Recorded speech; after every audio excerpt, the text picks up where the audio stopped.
Welcome to the T. Naveen Paul Ministries.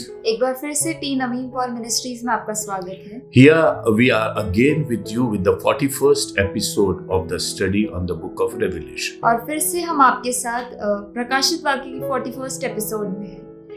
And now with the 40th episode we have tried to make it bilingual.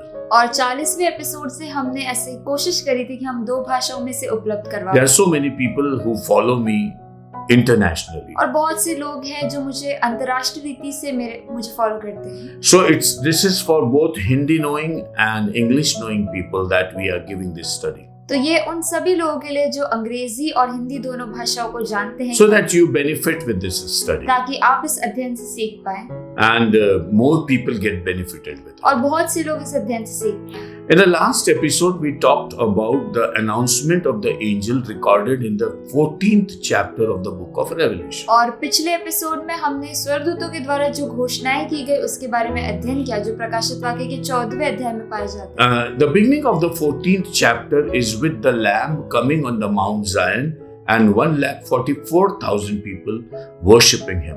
और जैसे ही 14वें अध्याय की शुरुआत होती है वो ऐसे होती है कि मेमना जो है वो सियोन पर्वत पर आता है और 1,44,000 जन जो है वहां पर इकट्ठे होते हैं। Satan would like to dummy Jesus and Trinity that we have already seen. और शैतान जो है वो यीशु मसीह की नकल करके बनेगा और त्रिएक परमेश्वर की नकल करके बनेगा, ऐसा हमने सीखा।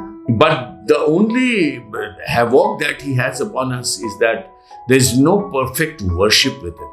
और लेकिन उसका जो एक ही जो दुख है जो उसके साथ वो ये है कि कोई भी सिद्ध आराधना नहीं होगी। He was created to worship the Lord. उसे इसलिए सृजा गया कि वो परमेश्वर की आराधना करे। But when he started taking pride in himself, लेकिन जब उसने अपने आप पर घमंड करना शुरू किया and he tried to make his seat above the seat of God, लेकिन उसने ऐसा सोचा कि वो अपने स्थान को परमेश्वर के स्थान से ऊंचा करे, God threw him down. परमेश्वर ने उसे नीचे गिरा दिया And he is not worthy of worshiping God in any way. और वो उस लायक भी नहीं रहा कि वो परमेश्वर की आराधना कर पाए। And in spite of trying to make the people worshipping upon this earth, he will never reach the perfect worship.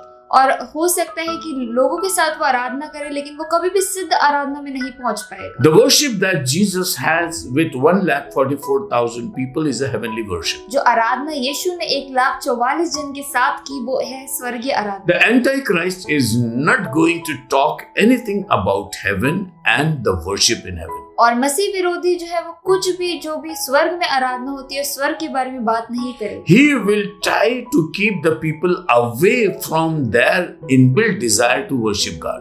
और वो जो है लोगों को उस लालसा से दूर रखेगा कि वो आराधना करना चाहते हैं। Every human being desires to worship the true God. हर मनुष्य चाहता है कि वो सच्चे परमेश्वर की आराधना करे। Every human being's soul is desirous of knowing God. और हर एक मनुष्य की आत्मा ऐसी चाहत रखती है कि वो सच्चे परमेश्वर। Every human being's soul is aware or consciousness of eternity. हर एक आत्मा ऐसा चाहती है कि वो अनंत काल को पा ले, Which is not at all available with Satan in any case. लेकिन ये जो है ये शैतान के साथ उपलब्ध नहीं है। Satan will never preach you salvation. शैतान जो है कभी भी उद्धार का सुसमाचार आपको प्रचार नहीं करेगा। Satan will never preach you new life and a holy life. शैतान जो है वो नया जीवन और पवित्र जीवन का प्रचार नहीं कर पाएगा। Satan will never preach you resurrection. शैतान कभी भी पुनरुत्थान का प्रचार नहीं कर पाएगा। And Satan will never preach you eternity with God. और शैतान जो है वो परमेश्वर के साथ अनंत काल का प्रचार नहीं कर पाएगा। But instead he will keep quiet in these subjects and draw you to hell with himself. लेकिन फिर वो इन सभी उद्देश्यों में चुपचाप रहेगा और अपने साथ आपको नरक ले जाएगा। That is what we should be very much aware of. और ये वो बातें हैं जिनका हमें बहुत ध्यान रखना है। And after the true worship that comes, और जैसे ही वो सच्ची आराधना आ जाती है, comes the power of God upon this earth. परमेश्वर की सामर्थ इस पृथ्वी पर आ जाती है। And the earth is filled with the glory of God and people worshiping God coming from heaven and worshiping on Mount Zion. और पृथ्वी जो है वो आराधना से भर जाती है और उन लोगों से भर जाती है जो परमेश्वर की आराधना करते हैं सियोन पर्वत। And they are the people who come from heaven and know the song which God composed in heaven. और ये वो लोग हैं जो स्वर्ग से आए और उस गीत को जानते हैं जो स्वर्ग में सृजा गया। And the people of this earth will be very, very thrilled with this song. और पृथ्वी के लोग जो है वो उस गीत को सुनकर बड़े ही खुश हो जाएंगे। And when the worship ends, और जैसे ही आराधना का अंत होगा, comes the announcement of God. फिर परमेश्वर की ओर से घोषणा होगी। The first announcement was with an angel.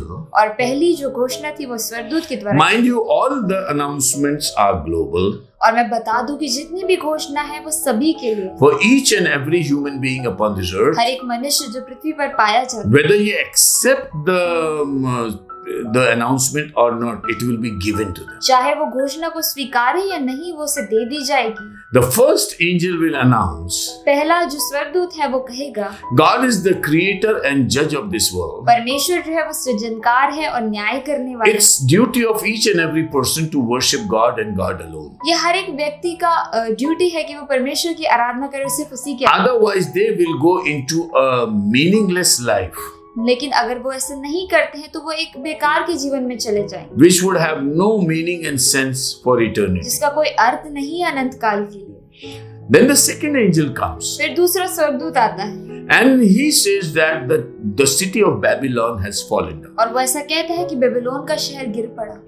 You see, Babylon is a sign of all evil things upon this earth. देखिए, बेबीलोन जो है वो सारी बुराई का चिन्ह है जो पृथ्वी पर पाई जाती है। When we read in the Old Testament that God said, "Go and spread into this world," जब हम पुराने नियम में पढ़ते हैं कि परमेश्वर ने कहा कि जाओ और पृथ्वी पर फैल जाओ, humanity revolted against God. इंसानियत ने जो है इसका विरोध किया And they said, "We will make a tower over here." और उन्होंने कहा कि हम जो है यहाँ पर एक मीनार बनाएंगे, And that tower is called the Tower of Babel.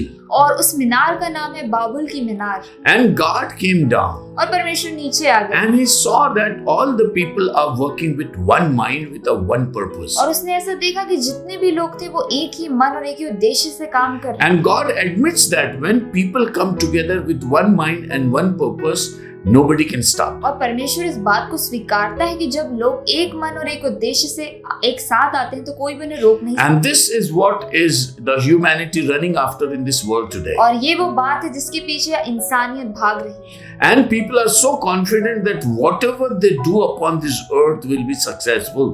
और लोग ऐसे सोचते हैं कि जो कुछ भी वो पृथ्वी पे करेंगे वो सब कुछ अच्छा होगा। So they want to explore heaven and earth, explore and possess heaven and earth. तो वो चाहते हैं कि वो स्वर्ग को देखे और ना केवल देखे, वो उसके अधिकारी हो जाए। And they want to rule this world with one government. और वो चाहते हैं कि इस पूरी पृथ्वी पर एक ही सरकार हो। They want to rule this world with a globalized ruler, the Antichrist. और वो चाहते हैं कि इस पृथ्वी पर एक ही अधिकारी हो जो है मसीह विरोधी। But we must always remember a small intervention by God is sufficient to dismantle humanity. लेकिन हमें इस बात को हमेशा जान लेना है कि परमेश्वर की ओर से एक छोटा कदम जो है वो पूरी इंसानियत को बिगाड़ के रख देगा। And this is what happened in Babel. और यही बाबुल में हुआ। God came down and put confusion in their tongues. परमेश्वर नीचे आया और उनकी भाषाओं में एक अंतर को डाल दिया। And in spite of not wishing to scatter, they scattered all throughout. और क्योंकि उनकी इच्छा नहीं थी कि वो तितर बितर हो, लेकिन फिर भी उन्हें अलग होना पड़ा। We learn that God shows His wish towards humanity. हम यहाँ से सीखते हैं कि परमेश्वर अपनी इच्छा को मनुष्यों पर रखता है। And it gives humanity an opportunity to be delighted in doing the will of God. और वो मनुष्य को एक मौका देता है कि वो उसके अधिकार में, उसकी इच्छा में खुश रहे। But if human beings do not want to obey God, लेकिन यदि मनुष्य नहीं चाहता है कि वो उसकी आज्ञाओं का पालन करे, then God in His wrath puts an intervention in their life, and whatever God wants happens in any case. लेकिन परमेश्वर फिर अपने प्रकोप में कुछ ऐसा कार्य करता है कि जो कुछ भी वो चाहता है वही होता है। And this is going to happen in the last days. और also. अंत के दिनों में भी ऐसा ही होगा। Last study we saw that how the Antichrist and the 10 kings themselves will dismantle the city of Babylon. और पिछले अध्ययन में हमने देखा कैसे वो 10 राजा और मसीह विरोधी खुद ही उस बेबीलोन के शहर को मिटा दिया। And the reason for spoiling the city of Babylon will be that God will put in their heart to do this. और उसका कारण कि बेबीलोन शहर को मिटा दिया जाएगा वो ये है कि परमेश्वर खुद उनके मनों में ऐसा डालेगा कि वो कार्य करे। Now the third angel comes and make an announcement. और अब तीसरा स्वर्गदूत आता है और एक घोषणा को कर देता है। This is equally important. ये बहुत ही महत्वपूर्ण है। Revelation chapter 14. और प्रकाशित वाक्य उसका 14 अध्याय Verse 9 to 11. और 9वें वचन से 11वें वचन। I'll read in English first and then Angel C will read in Hindi. मैं अंग्रेजी में पहले पढ़ूंगा और फिर हिंदी में पढ़ा जाएगा। Then a third angel followed them, saying with a loud voice, "If anyone worships the beast and his image, and receives his mark on his forehead or on his hand, he himself shall also drink of the wine of the wrath of God, which is poured out full strength into the cup of his indignation. He shall be tormented with fire and brimstone in the presence of the holy angels and in the presence of the Lamb. And the smoke of their torment ascends forever and ever, and they have no rest day and night, who worship the beast and his image, and whoever receives the mark of his name." फिर इनके बाद एक और तीसरा स्वर्गदूत बड़े शब्द से यह कहता हुआ आया, जो कोई इस पशु और उसकी मूर्ति की पूजा करे और अपने माथे या हाथ पर उसकी छाप ले, वो परमेश्वर के प्रकोप की निरी मदिरा जो उसके क्रोध के कटोरे में डाली गई है पिएगा, और पवित्र स्वर्गदूतों के सामने और मेमने के सामने आग और गंधक की पीड़ा में पड़ेगा। उनकी पीड़ा का धुआं युगान्युग उठता रहेगा, और उस पशु और उसकी मूर्ति की पूजा करते हैं और जो उसके नाम की छाप लेते हैं उनको रात दिन चैन न मिलेगा। So he says that the third angel came, और वो ऐसा कहता है कि तीसरा स्वर्गदूत आया, and he has a very loud declarative announcement. और उसकी जो घोषणा की वो बड़े शब्द की थी। And we know that the announcement is for the total humanity upon this earth. और हम जानते हैं कि ये जो घोषणा है ये पूरी दुनिया के लिए है। And the announcement is for each and every person, whether Christian or not. और ये जो घोषणा है ये हर एक व्यक्ति के लिए है, बगैर वो मसीह हो या ना हो। For the church, it is very easy. और कलीसिया के लिए बहुत आसान है, because we are educated by the Lord. क्योंकि हम प्रभु के द्वारा सिखाए गए। Even a small child in the church will say, "I'll not take this number and sign of Antichrist." और कलीसिया का एक छोटा बच्चा भी कह देगा कि मैं उस अंक को नहीं लूंगा और उस चिन्ह को नहीं लूंगा। And when Antichrist will be declaring that he is the only solution or the Messiah of this world, और जब मसीह विरोधी ऐसा कहेगा कि वो ही इस दुनिया का एकमात्र जो है सॉल्यूशन है, then the child of God in the church will say this is Satan. लेकिन परमेश्वर का जो जन है वो ऐसा कह देगा कि वो जो है वो शैतान है, Because God has given us enough signs. क्योंकि परमेश्वर ने हमें बहुत आयत की चिन्ह दी The है। reason for the breaking of the treaty in the 3.5 years और वो संधि को टूटने का जो कारण है 3.5 साल में, is the education of the Israelites. वो इसलिए है क्योंकि इजराइलियों को सिखा दिया गया। If you read the book of Zechariah chapter 12 onwards, यदि आप जकरिया की पुस्तक 12वें अध्याय में पढ़ेंगे, it is written that God will pour a spirit of repentance in the hearts of the people, और वहाँ पर ऐसा लिखा है कि परमेश्वर एक पश्चाताप की आत्मा जो है वो लोगों के ऊपर उंडेगी, and they will weep as if they were weeping for their only begotten. और वो लोग ऐसे रोएंगे जैसे वो अपने इकलौते के लिए रोते हैं। This is going to happen. ये ऐसा होगा, And the moment the people get the spirit of the Lord, और जैसे ही लोगों के पास वो आत्मा आएगी, the spirit of repentance, और पश्चाताप का आत्मा, there would be many people in Israel और बहुत से लोग इजराइल में ऐसे होंगे who start saying that this guy is an antichrist. वो ऐसा कहना शुरू कर देंगे कि ये व्यक्ति जो है वो मसीह विरोधी है, The people who are giving a red carpet welcome to the antichrist. और वो लोग जो उस मसीह विरोधी को एक बहुत ही अच्छा स्वागत If you देते हैं। read the book of Romans chapter 9 to 11, यदि आप रोमियो की पुस्तक उसका 9वां से 11वां अध्याय पढ़ें, Paul says that God will harden the heart of the Israelites and they will not acknowledge the Messiah for a long time. और पौलुस ऐसा वहाँ पर लिखता है कि परमेश्वर जो है वो इजराइलियों के मन को ऐसा कड़क कर देगा और वो मसीह को स्वीकार नहीं करेंगे, And till the gospel is preached all throughout the world, और जब तक सुसमाचार पूरी दुनिया में प्रचार नहीं कर and दिया all the people are to be added to the church, और जितने लोगों को मिलाना है जब तक उन्हें मिला नहीं दिया जाए, till then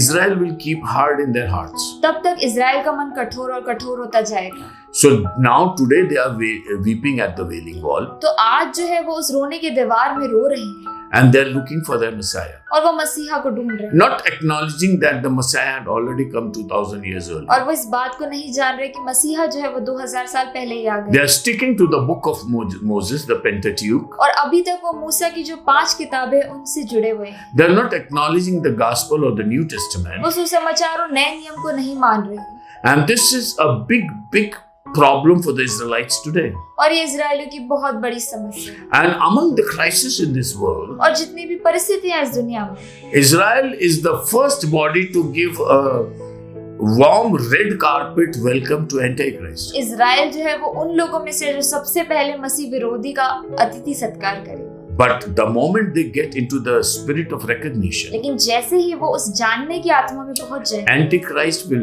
no more continue with them.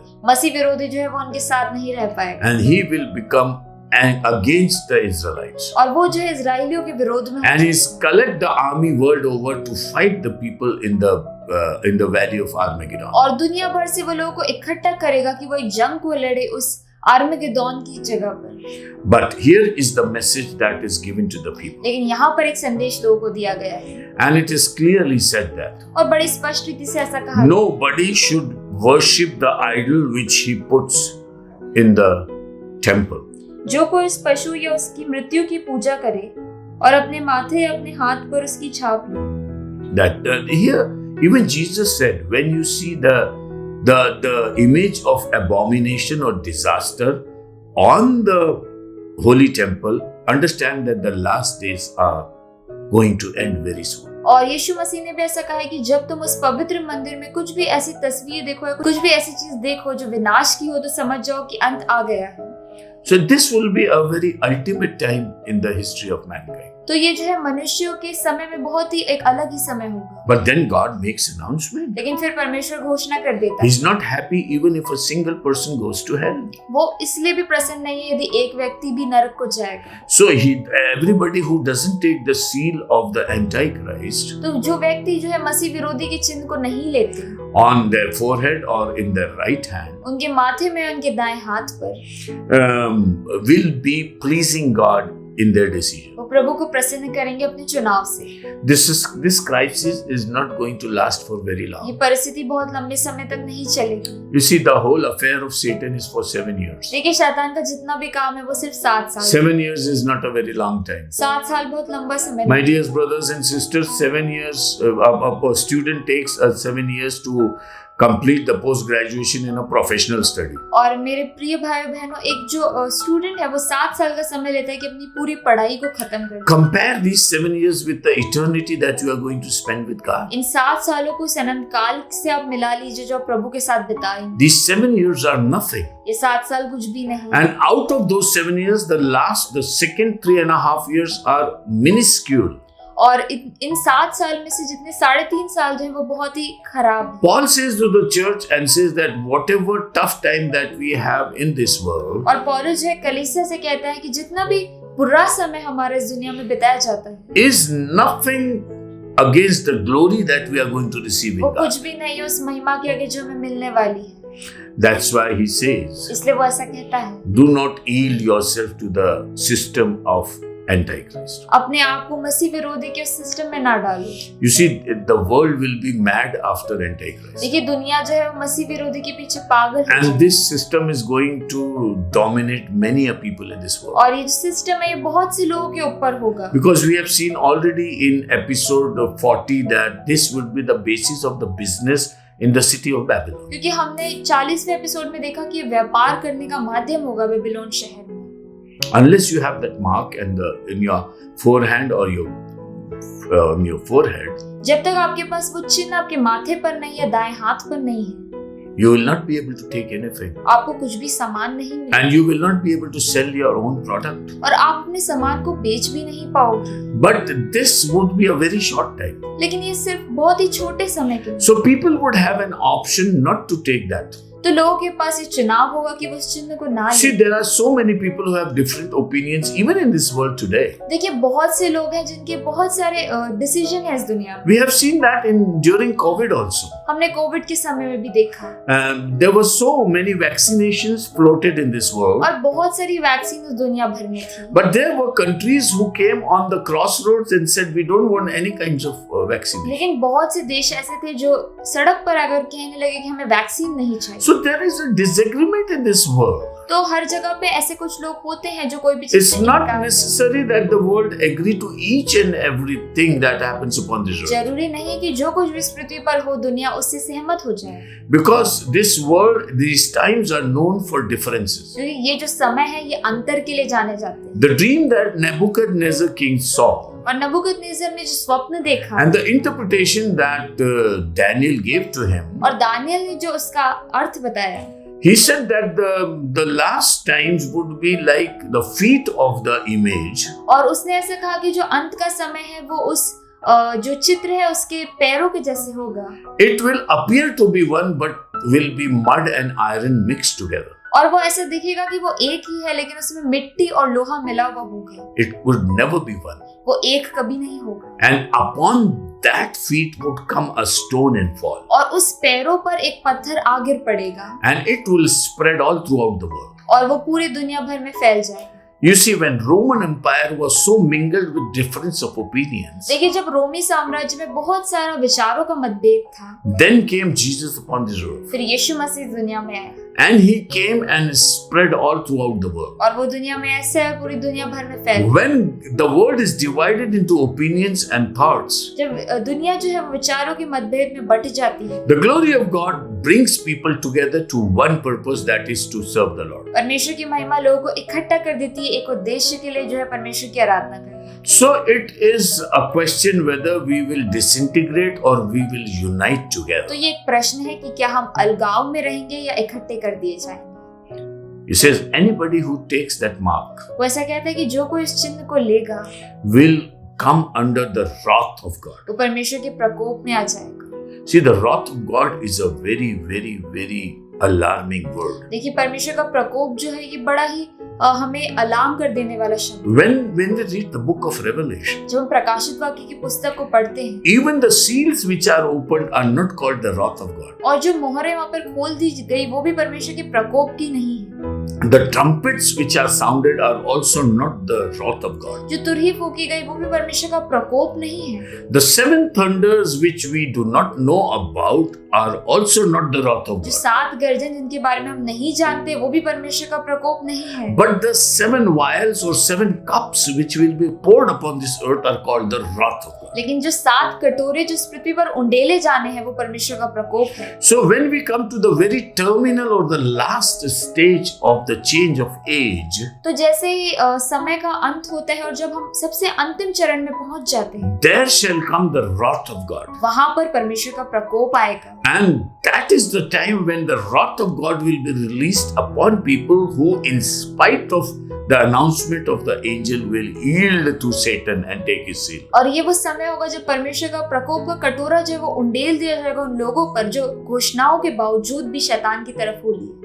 It's very, very important to understand. ये बहुत महत्वपूर्ण है समझना। I asked the Lord, what will happen to the believers? मैंने प्रभु से पूछा कि विश्वासियों का क्या होगा, How will they sustain in that situation? वो इस समय में कैसे जीवित रहेंगे। And the Lord told me, और प्रभु ने मुझसे ऐसा कहा, there will be many, many people बहुत से ऐसे लोग होंगे who though will take the number of the Satan, वो हो सकता है कि उस चिन्ह को अपने ऊपर ले लें, but would acknowledge the saints of God. लेकिन वो प्रभु के लोगों के साथ मिलेंगे। And they, the people who hold the seal and number will supply the material to the people who do not have the seal and number. और जिन लोगों के पास वो अंक है और वो मुहर का चिन्ह है वो उन लोगों को सामान देंगे जिनके पास नहीं होगा। It's like in the time of Elijah, crow brings food for Elijah. और ये उस तरह से जैसे एलिया के समय में जो कौवा है वो एलिया के पास खाना लेकर। Similarly, God knows how to fulfill the needs of the people. उसी तरह प्रभु जानता है कि अपने लोगों की जरूरतों को कैसे पूरा। All the miracles mentioned in the Bible will be prominently repeated in those days. जितने चमत्कार बाइबल में लिखे गए हैं वो उन दिनों में वापस से होंगे। Like falling of manna from heaven, जैसे मन्ना स्वर्ग से गिरा दिया जाता है, like feeding 5,000 people with 5 loaves of bread and a few fishes, और जैसे 5,000 लोगों को खिलाया गया था 5 रोटी और 2 मछलियों के द्वारा। like how God gave abundance to the people when they were following after Jesus and were hungry of him. और कैसे प्रभु ने बहुतायत दी उन लोगों को जब वो यीशु के पीछे हो रहे थे और भूखे थे।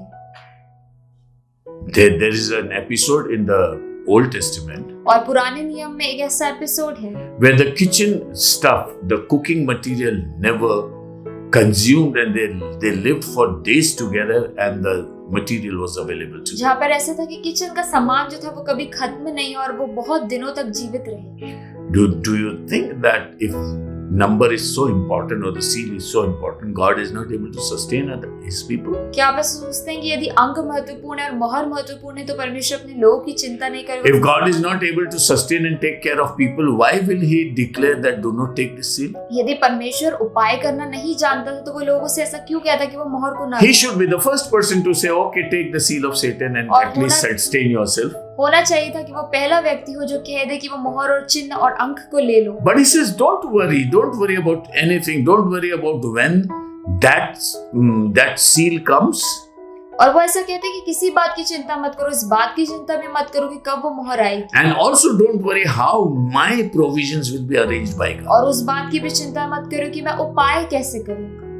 God is there to help. प्रभु है हमारी मदद करने। And the Bible says, और वचन में ऐसा लिखा है, the people who take the seal of the Antichrist, जो लोग भी मसीह विरोधी के उस चिन्ह को ले लेंगे, they will take the wrath of God upon themselves. वो परमेश्वर के प्रकोप को अपने ऊपर ले लेंगे। And it's like drinking the wrath of God in your life. और वो उस तरह से है कि परमेश्वर के प्रकोप को अपने जीवनों में पी लेना। And when that wrath of God is drunk by the people, और जब परमेश्वर के उस प्रकोप को लोगों के द्वारा पिया जाता है, they are sealed for the eternal hell. वो लोग अनंत काल के उस नरक में चले जाते हैं। And the Bible says and clarifies one thing, और बाइबल ऐसा कहती है और एक बात को समझाती है that in the presence of holy angels and the Lamb, कि पवित्र स्वर्गदूत और मेमने के सामने they will fall into a bad pit, the pit of fire. और वो लोग आग और गंधक की पीड़ा में पड़ेंगे। So the angels will be watching them, तो स्वर्गदूत उन्हें देखेंगे and the Lamb will also be और watching them. मेमना भी उन्हें देखेगा। And in presence of the Lamb, और उस मेमने के सामने they will go to hell. वो लोग नरक चले जाएंगे। Or you can say that in spite of the Lamb available, और आप ऐसा कह सकते हैं कि मेमने की मौजूदगी के बावजूद भी they will go to hell. वो लोग नरक चले जाएंगे। They shouldn't have gone to hell. उन्हें नरक नहीं जाना चाहिए, But because they made a wrong choice, लेकिन क्योंकि उन्होंने गलत चुनाव and किया because they followed the one who is called an agent of abomination or going against God, और क्योंकि उन्होंने एक ऐसे जन के पीछे वो हो लिए जो परमेश्वर के विरोध में है, they will suffer the consequence. वो उस पीड़ा को भोगेंगे। So in the presence of the angels and the Lamb himself, तो स्वर्गदूत के और मेमने की मौजूदगी में they will go into hell. वो लोग नरक चले जाएंगे। And the smoke of that hell never ends. और वो जो नरक की जो गंधक है वो कभी भी मिटेगी नहीं। Verse 11. और 11वां वचन, Please read it. उनकी पीड़ा का धुआं युगानुयुग उठता रहेगा, और जो उस पशु और उसकी मूर्ति की पूजा करते हैं और जो उसके नाम की छाप लेते हैं उनको रात दिन चैन ना मिले। So peril or suffering, तो जो उनकी पीड़ाएं हैं smoke of fire, और धुआं जो है उस गंधक का, and a restlessness day and night, और एक बेहाली दिन और रात, eternity, for eternity. अनंत काल के लिए। My dear brothers and sisters, मेरे प्रिय भाई और बहन, all the three announcements of the angel जितनी तीनों घोषणाएं स्वर्गदूतों के द्वारा की are eye-opener and would be an eye-opener for the world. वो हमारे लिए और दुनिया भर के लिए एक आंखों को खोलने जैसा है। Rest in peace with the Lord और प्रभु के साथ आप शांति में रहिए and look towards Him. और उसकी ओर देखिए, And He's the Master who will take care of you. और वो स्वामी और आपकी चिंताओं का ध्यान रखेगा, And He will take you to the path of righteousness. और वो आपको धार्मिकता के मार्ग में ले जाए, And He will take you to the destination of glory in heaven. और वो जो है आपको महिमा के स्थान में ले जाए। May the Lord bless you with this word, परमेश्वर इस वचन से आपको आशीष करे, that you always remain surrendered to the Lord. ताकि आप हमेशा प्रभु की ओर समर्पित रहें। See you in the next episode. हम अगले एपिसोड में आपसे फिर मिलेंगे। Thank you and God bless you. धन्यवाद। परमेश्वर आप सभी को आशीष दे।